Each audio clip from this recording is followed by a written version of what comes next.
Well, good morning, everyone. Happy Friday morning to you, and welcome back to Now TV. Took a little bit of a break, of course, for the holidays. I hope you had a fantastic Christmas and holiday as well, New Year's, and I got to go to Arkansas. My wife and I did. Got to visit with our grandkids over there. That's always a great thing, and just had a very calm and relaxed, as it were, holiday. And naturally, having been gone, I'm I'm way up over my head in work, trying to get caught up, and catch up with my correspondence, get back into the mode, as it were, of study and research and writing and what have you. I've written a couple of articles since I've been back. They're posted on my eschatology.org, BibleProphecy.com.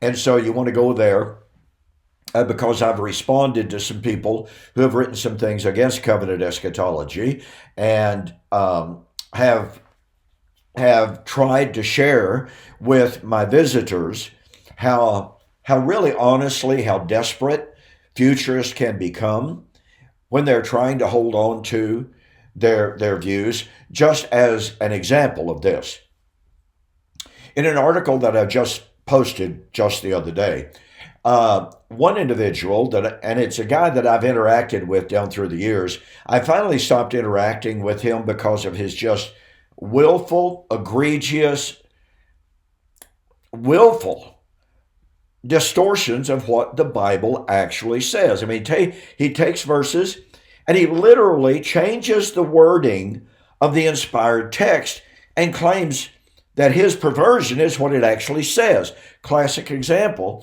and I document this in the article, again, that I've recently posted. He claims in Revelation chapter 17 that it says the beast rode on the woman. Well, I'm sorry. And he didn't say it once. A person might grant a little bit of grace here and say, well, it's just a grammatical error, a typographical error. No, he didn't say it once. He said it twice. The beast rides on the woman. And then he said it's a partnership of commerce. No, it's not. First of all, the text says the woman rode the beast. By changing it up, this individual radically changes the meaning of the text. So again, this is no mere grammatical or journalistic error. This is a theological error. And secondly, Revelation 17 is not about a commercial partnership between the woman and the beast, or the beast and the woman. Absolutely not. It is a partnership of persecution. The woman and the beast join their forces, as it were, to persecute the saints. But then the beast turns on the woman, hates her, and burns her with fire. Now, you see, this individual changed it radically, turns it 180 degrees out, and says the beast turns on the woman. Well, then that must mean that the woman turns on the beast, hates the beast, and burns the beast with fire, which is precisely, exactly the opposite of what the text says. This is what I mean when I constantly say that the opponents of covenant eschatology engage in argumentum ad desperatum over and over and over again. And listen to me. And I'll say this as kindly as possible, with as much respect as possible. When you have to resort to willfully, purposely, and egregiously changing the wording of the biblical text 180 degrees out from what it actually says in order to maintain your eschatology, then you need to realize, you just need to admit your eschatology is wrong. Your theology is wrong. I find it, personally, absolutely stunningly amazing that anyone would stoop willfully, purposely, to changing the wording of the inspired text to make it say something absolutely 180 degrees different from what it actually says. Okay? So enough of that. I want to get back. We're still examining the challenge of Christ. And that challenge of Christ, John chapter 10, verse 37, if I do not do the works which my Father has sent me, do not believe me. Now, by the way, here's another example of the argument of ad desperatum of the futurist. Just recently, I had someone actually claim, well, Preston says about the challenge of Christ, that if Christ didn't come as he said he was going to, when he said he was going to, then he's not the Son of God. He said, that's not what it says in John chapter 10. That is not the challenge of Christ. Wait a minute. This same individual went ahead to say, now it is true that Jesus said, if I do not do the works which my Father has given me, do not believe me. And it's true that if Jesus was not raised from the dead, if he did not raise himself from the dead, then he's not the Son of God, because that's what Paul says in 1 Corinthians 15. If Christ be not risen, your faith is in vain. We are found to be false witnesses. So I said, yeah, that's true. But it nowhere says,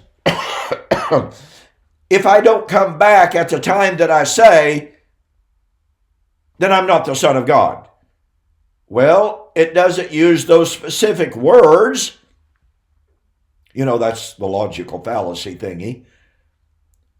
He said, if I do not do the works which my Father has given me, do not believe me. He was going to return in the glory of the Father, because that's what the Father told him he would do.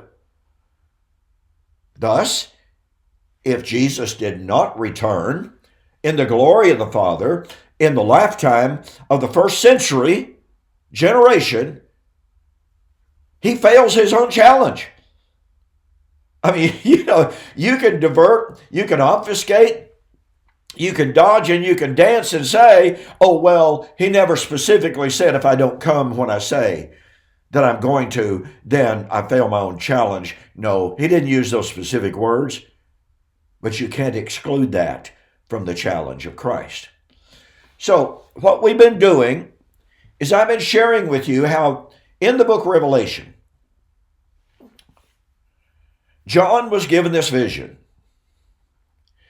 And it is the revelation of Jesus Christ, which God gave to him to show to his servants things which must shortly come to pass.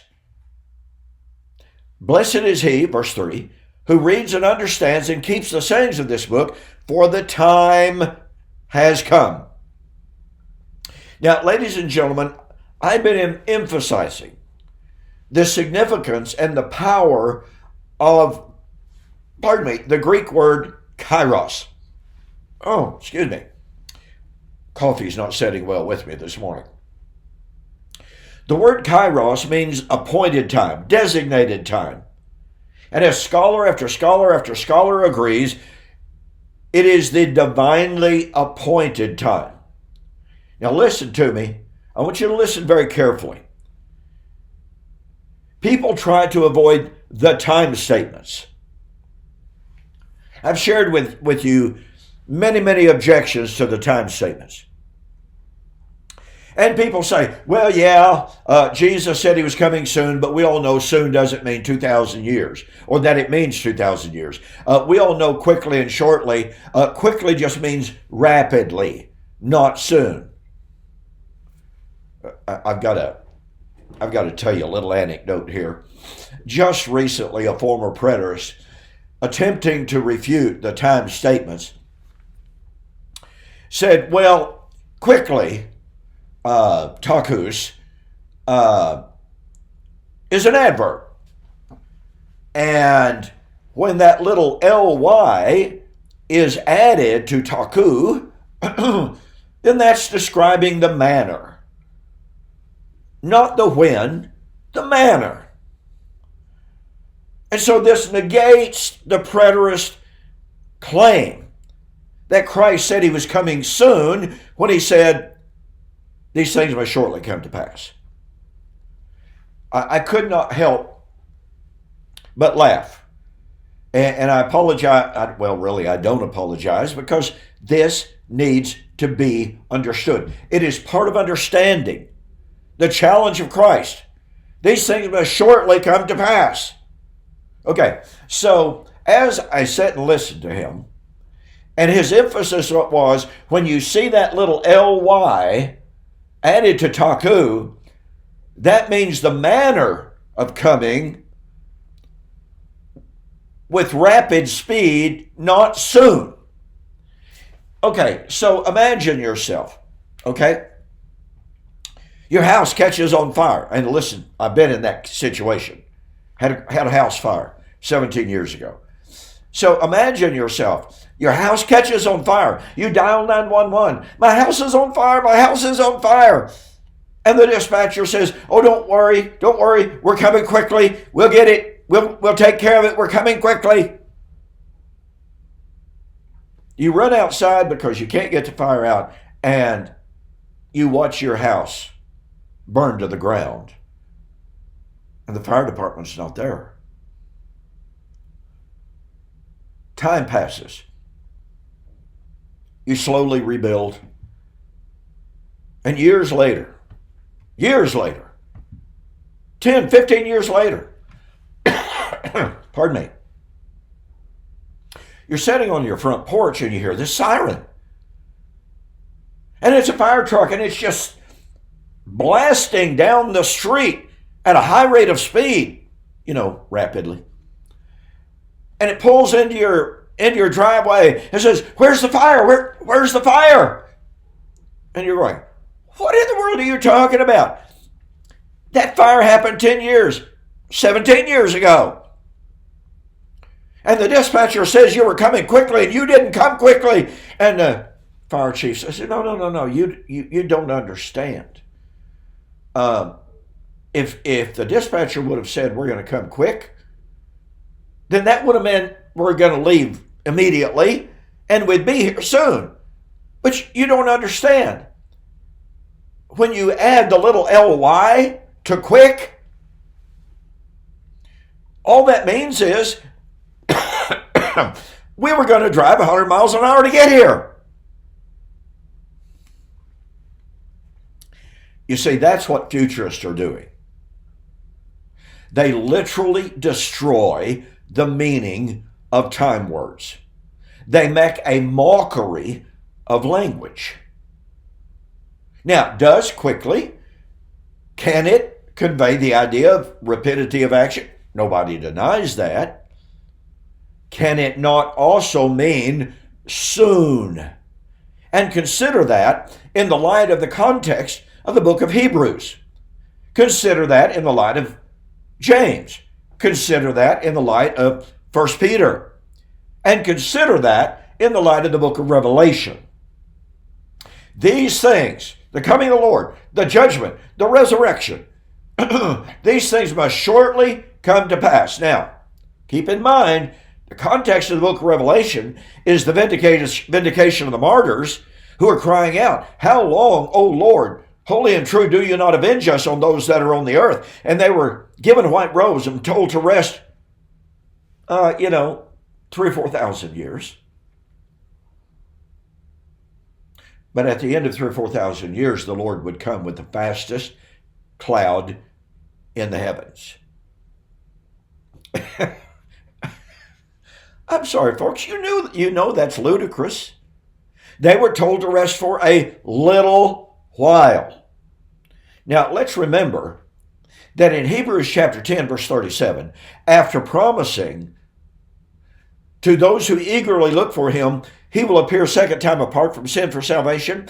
Hebrews 9:28, the writer says, and now, in a very, very little while, the one who is coming will come and will not delay.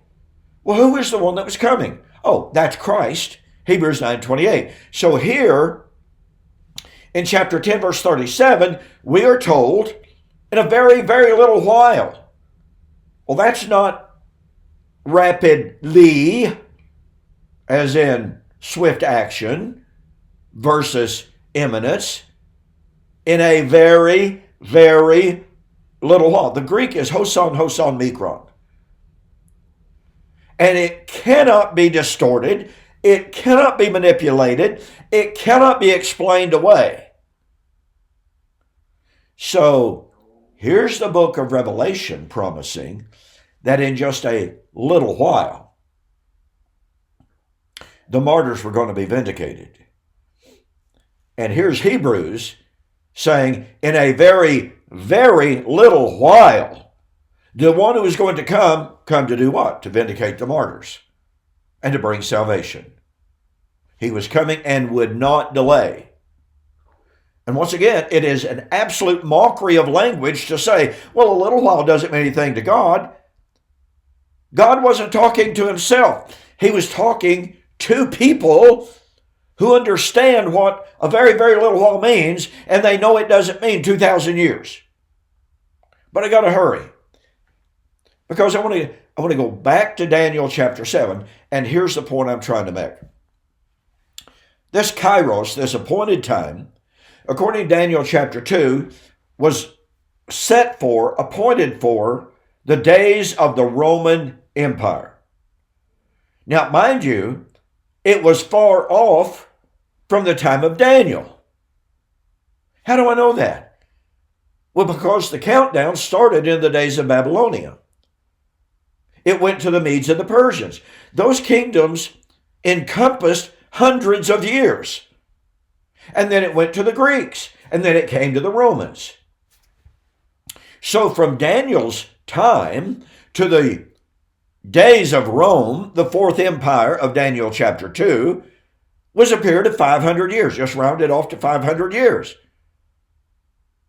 And Daniel was not told these things must shortly come to pass. Daniel was not told these things must quickly take place. No, he said, the angel told him, I'm going to show you what's going to happen in the last days. So the appointed time, the kairos, was established in Daniel to occur in the days of the Fourth Empire. Well, guess what? The New Testament was written in the days of the Fourth Empire, and over and over and over, Jesus said it, John said it, the rest of the New Testament writers said, the time, the kairos, has come. Do you see how powerful that is? The Old Testament nowhere says, in the last days, when the last days arrive, the kingdom will be established. Or, in the days of the Roman Empire, you're going to have to start waiting. And you'll have to wait for 4 times longer than it is from Daniel until the New Testament times. And we're still waiting for the coming of the Lord, the judgment, the resurrection, the kingdom. What nonsense is this? Then we have moved to Daniel chapter 7. Look, I've spent a good bit of time on Daniel chapter 7, but it's necessary. Why? Well, because it's a parallel vision to Daniel chapter 2. We have a countdown of 4 kingdoms that brings us to the days of Rome.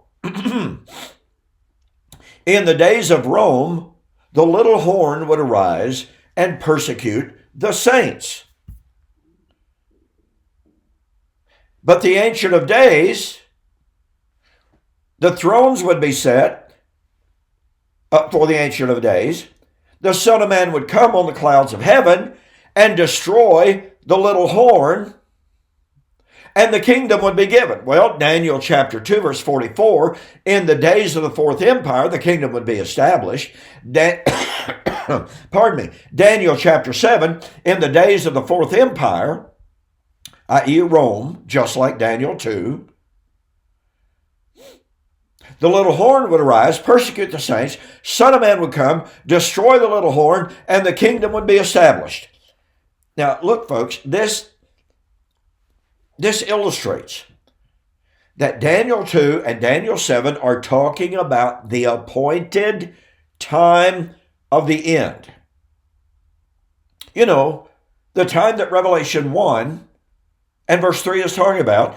But, you see, instead of Daniel being told, well, there are going to be 4 kingdoms, and the outworking of those 4 kingdoms is going to involve 500 years. And by the way, in Daniel chapter 10, Daniel was given a panoramic, more detailed look of the rise and the fall of the kingdoms that would lead directly to Rome. And Daniel was told, you've got to catch this. Okay, you've absolutely got to catch the power of this. Now remember, we're told, oh, well, you know, at hand doesn't mean at hand, and quickly and shortly. They don't mean soon, imminently. No. Time words don't mean anything to God. Okay, wait a minute. Daniel was given this vision that started in the days of Belshazzar, Babylon, goes all the way to the days of Rome, encompassing the time of Antiochus Epiphanes in chapter 11, but bringing us right down to the days of Rome that eclipsed the power of Antiochus Epiphanes. So here's Daniel received this vision of the last days, the vision that began in his days and went to the days of Rome. And Daniel said, well, I saw that vision. I did not understand. I did not comprehend. But Michael, the archangel, said, this is a vision that is for many days to come. Daniel 10, verse 4 and verse 14. This vision is for far off. Well, wait a minute. That means that 500 years, God's messenger, God, who supposedly doesn't talk in time words like man can understand, but God caused Michael to tell Daniel this vision, once again, spanning from Daniel's time in Babylon to Rome, 500 years is a long time away. So we've gone over Daniel chapter 7. And by the way, I just absolutely must take the time to do this. Because you see, as I've shared with you, most commentators take Daniel chapter 7, 13, and 14 of the Ascension. They divorce it from the rest of the context. As I have shared with you, the New Testament application of Daniel chapter 7, 13, and 14 forbids any application of Daniel 7, 13, and 14 to the ascension of Christ. Every single time that the New Testament writers talk about the coming of the Son of Man on the clouds of heaven with the angels, and especially in the kingdom, it is a judgment context. Now, listen to me. Ask yourself the question. I understand very well that Daniel chapter 7, 13, and 14 is, in the majority of commentators, applied to Christ's ascension. I understand the similarity of thought, the apparent similarity of thought, but I also know this, Daniel 7, 13 and 14 is about the judgment of the little horn. And I know that Acts chapter 1, 9 to 11 has nothing whatsoever to do with Christ coming on the clouds of heaven to judge the little horn for persecuting the saints. Anytime that you have to take an Old Testament text completely out of its context and claim it is a standalone, independent prophecy, unrelated to its context, in order to sustain your eschatology, like the guy I mentioned at the very beginning of the video this morning, then there's something wrong with your eschatology. And so furthermore, watch this. Matthew chapter 24, 30 and 31, in describing the coming events of the judgment of Israel, as commentator after commentator after commentator agrees, Jesus said they will see the sign of the Son of Man in the heavens, and they will see the Son of Man coming on the clouds of heaven with power and great glory. What is that? That's Daniel 7, 13 and 14. But Matthew chapter 24, verse 30 is not talking about the ascension of Christ of Acts chapter 1. 1 Thessalonians chapter 4. Most of your commentators, your better commentators, agree that this prediction of Christ in Daniel chapter 7 is the coming of Christ of 1 Thessalonians chapter 4. Okay, what does that mean? Well, 1 Thessalonians chapter 4 is the coming of Christ for the resurrection. It's the coming of Christ for the kingdom. Well, amen. That is not Acts chapter 1. Does anyone believe that 1 Thessalonians chapter 4 is the ascension? No. But 1 Thessalonians chapter 4 would be the fulfillment of Daniel 7, 13 and 14. Therefore, Daniel chapter 7, 13 and 14 is not about the ascension. 2 Thessalonians chapter 1, Christ was going to come from heaven in flaming fire, taking vengeance on those that do not know God. To do what? To vindicate the martyrs. Look, I'm out of time. I'm sorry. We'll have to continue this next week. Thank you so much for joining me. I'll see you then.